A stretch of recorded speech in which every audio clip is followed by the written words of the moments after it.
Spiky Bits.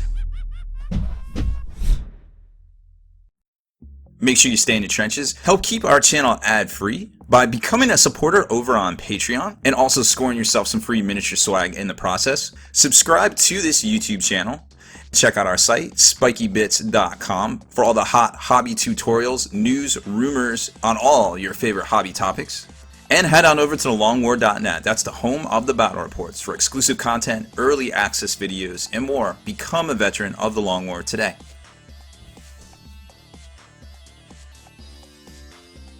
What's up, Hobby Maniacs? Rob Baer here today with a look at some fantastic hobby products here. This is Elriks Hobbies line of Knight Titan bases, or the super large ovals, so to speak, that they put out. They're a relatively new company out of Chicago. Really great people. They have their website's elrikshobbies.com, and I'm in the market for basically doing a big Knight Titan project. I'm not sure when I'm gonna get to it, but I got them all built at least, so that's half the battle, right? Anyways, so we got to get them all painted up and ready to go. Fortunately, when you paint a Knight Titan, the actual Titan itself is generally all the same color, metal, right? And then you just paint the armor plates a different color. But that aside, I wanted, because they're going to be different, kind of different factions, different squads, and different things, and a lot of times they're free blades, so they're all going to have a different kind of look. I wanted a smattering of Knight Titan bases, which Elriks has a really great kind of random smattering out there. They got some like Egyptian pyramid type stuff here, some lava bases kind of right here. Then they got your traditional shell, your traditional techno, and then kind of like an infected kind of plate type deal, like a Tyranid or like an alien kind of infected. And what I really like about these is, first of all, it saves you a poop ton of time, because once you do the Knight Titan, then it's like, oh, I gotta base it, and just actually putting sand and everything onto a base, can take a lot of time, and then securing it so it doesn't chip off and blah blah blah blah. But basically, just painting a Knight Titan to a base and being able to actually paint this, this is big enough that you can just basically, have a glove on and just be airbrushing it, do a little bit of dry brushing, and you're good to go. I mean, the detailing here is great. They don't use any filler or anything. It's really high quality stuff here. You can feel the grit, you can feel the detail. It's all really good stuff. But what I really like about it, for the most part, is it's all very well cast. It's not bowed or anything like that. I think these are about $15 each, which there's bases out there for 20, there's bases out there for 15, there's bases out there for 25. I find everything's pretty much appropriately priced for the most part on the secondary market, the accessory market, so to speak. But it really just comes down to customer service, and being a company here in the States, along with Secret Weapon Minis, and also I think Dragon Forge in here in the Midwest, I think Illinois or something, 3 great companies out there to choose from that have a completely different style of bases. And if you don't find one style one place, or one place is having a sale, you can always shop around. Everybody needs bases for their stuff, so I feel like there's plenty of room in this market. So I grabbed one of my Knights that I've pre-prepped already. You've probably seen the magnetization and the assembly videos. So I just wanted to show you guys how they really thought out these bases. So right here, that you can basically put the foot of a Knight and then have it over here, because a lot of times folks forget. They're like, oh, where am I going to put the feet? Like, the feet fit on here. It's actually thought out.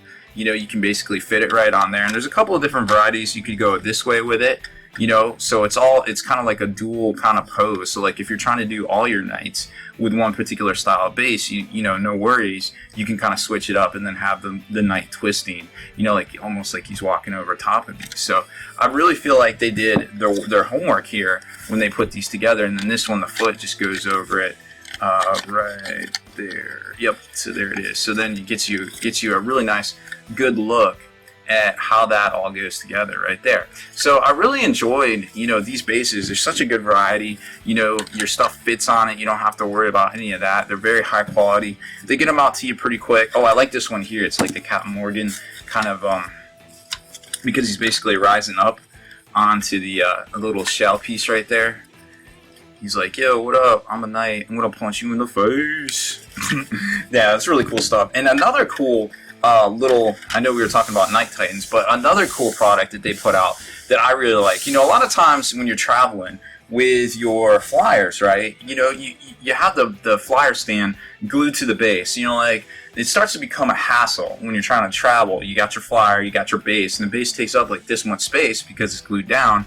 And a lot of times when you glue down your stem, it becomes, I want to say, cloudy or crazed, because you use super glue. So you have to be very careful with that too. A lot of times I end up painting over my clear flight stand because I crazed it with glue. But they've got a really cool product, Elriks again here.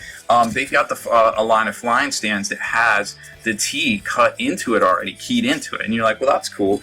Well, no, it really is cool, because what you can do is you do all your paint, you do everything. Don't worry about gluing this down. I mean, you got almost a half an inch to 3/8 of material here to secure your flying stand in the shaft, right?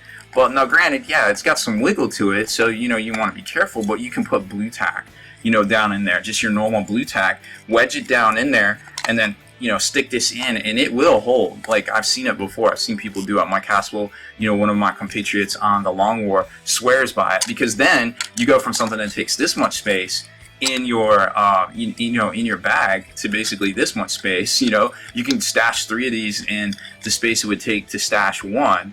And with flyers becoming a big thing, this is a great product right here from Elriks. So I feel like this definitely is worth looking at. Like I said, there's a lot of good base companies out there, especially ones here in the States. But there's always one product, this one thing, or there's a sale that sets one apart, whenever you go to buy. And that's why it's really good to educate yourself and kind of see some of the products that are available out there. And this really does it for me. I love this thing right here. I cannot say enough good things about this. I know I'm going to be picking up a few of these for my new flyers, here coming soon. Deleted scenes, bonus content, and all the interviews and post-game wrap-up videos can be located in the Hall of Veterans on thelongwar.net. Visit thelongwar.net today and try a week completely free with no strings attached. That's not all. Thelongwar.net is also your hobby resource for exclusive early access with an ad-free experience to all your favorite videos. Members of the Hall of Veterans gain early exclusive access to multiple hobby videos,